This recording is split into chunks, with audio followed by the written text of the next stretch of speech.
இயேசுவுக்கே புகழ்.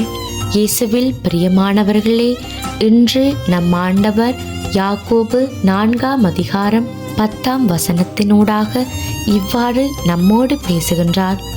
ஆண்டவர் முன் உங்களை தாழ்த்துங்கள், அவர் உங்களை உயர்த்துவார்.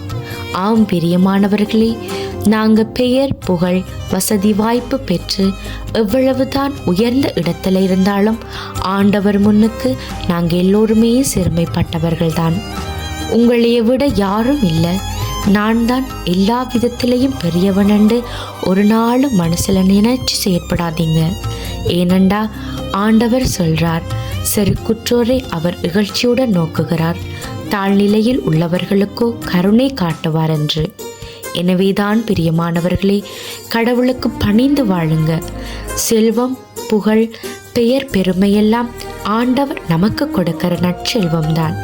ஆனால் நாங்கள் அதை நினச்சி பெருமிதம் கொண்டு அடுத்தவங்களை தாழ்த்தி மட்டம் தட்டி உங்களை நீங்களே பெருமை பாராட்டி கொள்வதெல்லாம் சாத்தானிடமிருந்து வரும் செயல்கள்.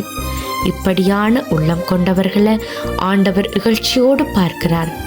ஆகவேதான் சாத்தானை எதிர்த்து நில்லுங்க. ஆண்டவர் முன் உங்களை வெறுமையான பாத்திரமாக மாற்றிக்கொள்ளுங்க. உங்களுடைய வாழ்க்கையை ஆண்டவருக்காக கொடுக்கிறீங்களா?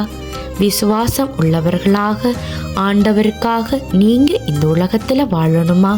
அப்போ உங்களுக்கு ஆவிக்குரிய ஆயுதமான தாழ்மை மிகவும் முக்கியமானது.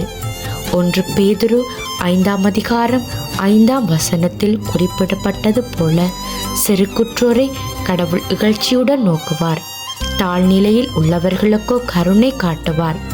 ஆகையால் கடவுளுடைய வல்லமை மிக்க கரத்தின் கீழ் உங்களை தாழ்த்துங்கள். அப்பொழுது ஏற்ற காலத்தில் அவர் உங்களை உயர்த்துவார். ஆண்டவருடைய வார்த்தையை விசுவசித்து ஏற்றுக்கொள்ளுங்கள். ஆமேன்.